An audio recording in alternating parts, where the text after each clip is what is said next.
While the future of the sport battles it out for the #1 spot, two veteran martial artists return to the grappling match for an unprecedented matchup.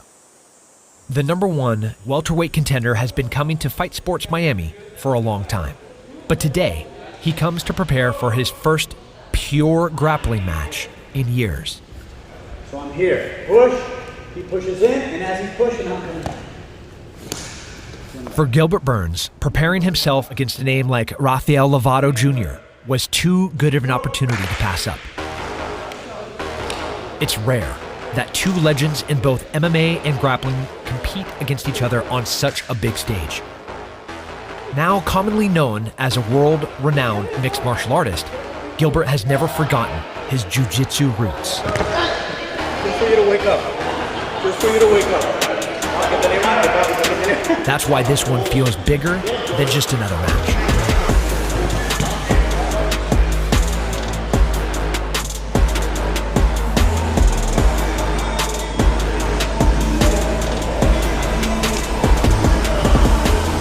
Hi, this is Gilbert Burns, and I'm a black belt in Jiu-Jitsu 3rd degree, and ready to compete again in Jiu-Jitsu. My Jiu-Jitsu is very aggressive. I'm looking for the finish since the beginning. I love the wrestling. I fell in love with the wrestling as I transitioned my Jiu-Jitsu to MMA. So people are gonna see aggressive since the beginning, a submission hunt, and aggressive pressure. I'm looking for the finish. I like to be entertained, heavy pressure, takedowns. That's what people are gonna watch on my fights.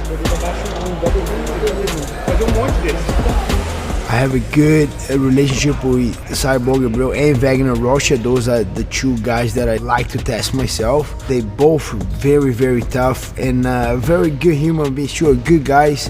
Especially Wagner. I'm way closer to Wagner. He cornered me a couple times in the UFC. We train together. We grapple a lot. It's always good to test myself with these guys, you know, and keep my jiu-jitsu on the highest levels possible.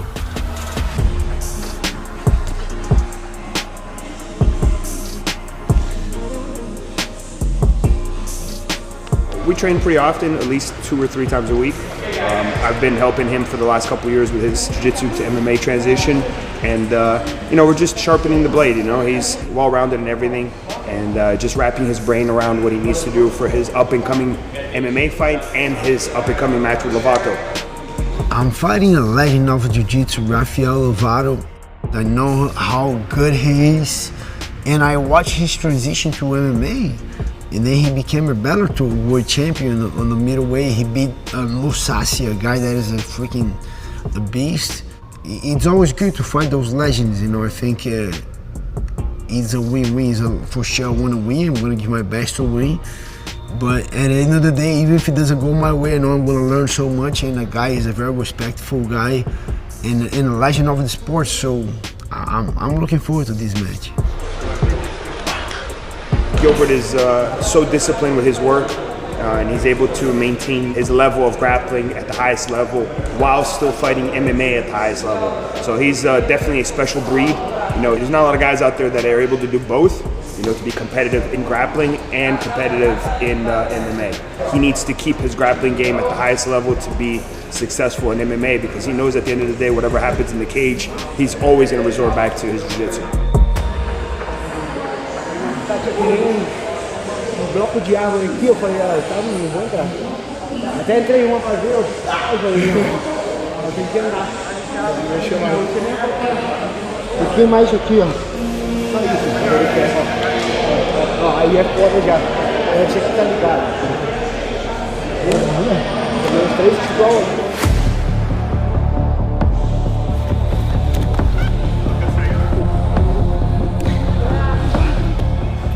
I'm very excited because, first of all, he's bigger than me, and my natural weight's 190, 195. They asked the max to be at 205. I don't care. I like that fight. I like this guy. Can't be at 205. We don't even need to make weight. I just want to compete against him because the legend that he is.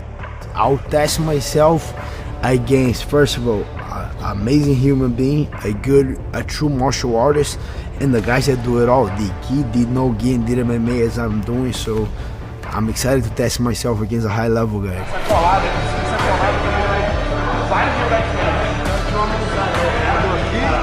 This is a special treat for the grappling gurus, the people who love watching grappling. These guys are, world-class athletes, both jiu-jitsu world champions, and they're going to square off to show the world some beautiful jiu-jitsu.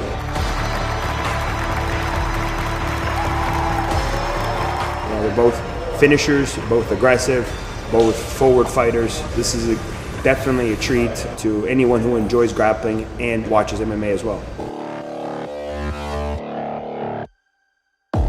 I want to bring the heat, I want to bring the will, I want to push Lovato, especially that I know how mentally tough he is. He's going to see another guy that mentally tough the way he is, so I'm going to try to break him. I'm going to try to push forward, get in the good positions, using my wrestling, using my grappling, using my pressure, using my will. And they know I bring UFC against Bellator, let's put it that way too a little bit, and two guys that are not fair on the competition, we competed all gi, no gi MMA. A lot of guys should be excited for that. I think that's going to be the fight of the night.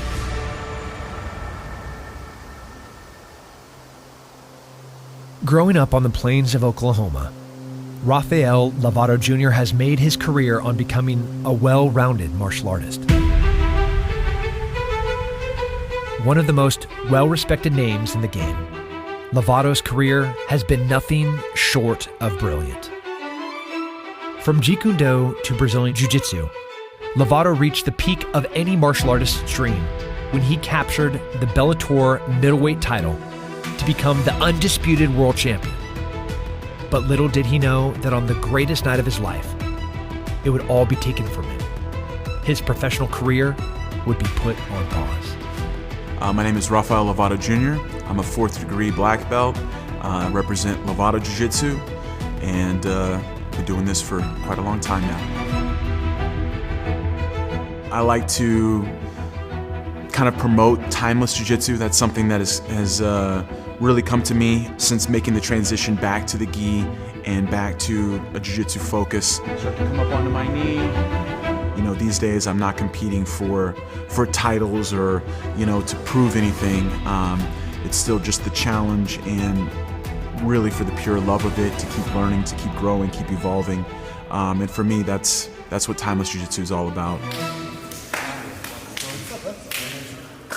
So when I'm here, as soon as I start to bring this arm through and I get my grip locked, I'm gonna switch my hips, boom, and try to block his hip, okay? Now I can bring his head down into the choke more, and I'm really focusing on shrugging my shoulder on the back of his shoulder. You can definitely finish it here for sure, but it's not gonna be as tight as this. All right, all good? Let's add this in. 1, 2.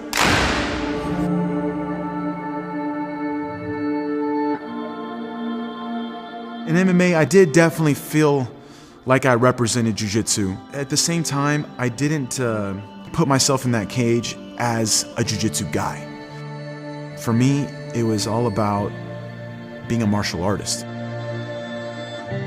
That combat challenge, it comes down to efficiency, how to do damage effectively and not take damage. And so, of course, the art of self-defense that I believe in the most to be effective in combat is jiu-jitsu. And that's how I approached MMA. Your jab, upper hook, he throws a straight, a hook. I really, really, really left it all in that cage. And it was one of the most beautiful and special moments of my life. I had no idea how things would happen moving forward, with the cavernoma diagnosis. Never in my life did I ever think that I would have a disease in my brain. It's my story. Now just try to use it in a positive way to push me to work harder and to put out more of a positive impact and tell my story and bring awareness to this condition. I'll just say to everyone that I'm still hopeful that it's not over. And I would love the opportunity to be able to go out on my own terms. One more would be amazing, and I'm still dreaming of it.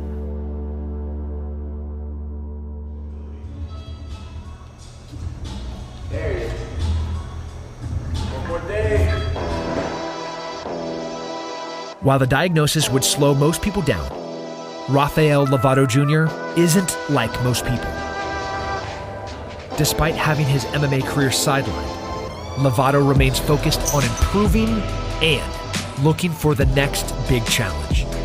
I've watched all the Who's Number One shows, and I've definitely been super excited to be a part of it. I've always been super friendly with Gilbert when he was first coming up to all the way till today.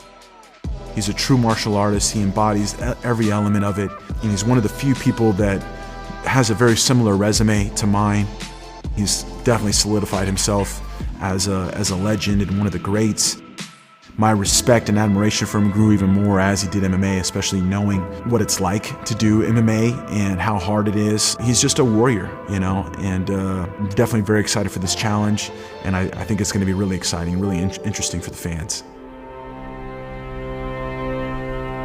I'm gonna look to put a guy in uncomfortable positions, you know, make sure he get good positions when I can really make a room for a submission. And if I gotta take down, it's not enough, you know, I gotta keep going forward, you know, trying to get side control, back, mount. Those are the positions that I've been looking forward to get it.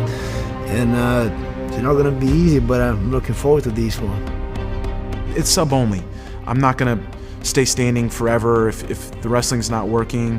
You know, we can pull, we can get back up, we can scramble. You know, I call it scrappling. You know, it's like grappling with a little extra scrap to it. And especially that MMA vibe, the intensity, the violence of MMA, you know, I think we're gonna bring a pretty high intensity. It'll be technical, but there's gonna be some scrapping for sure.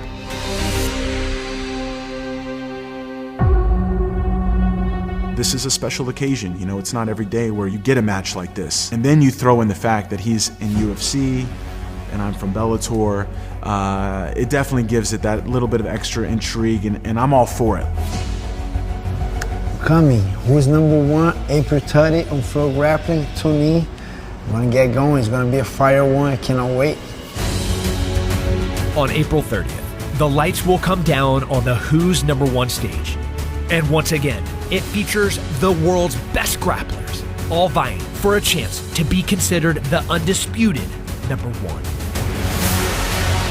Get all your questions answered and see the world's best grapplers earn victory on April 30th. Watch it all unfold right here on FloGrappling.com.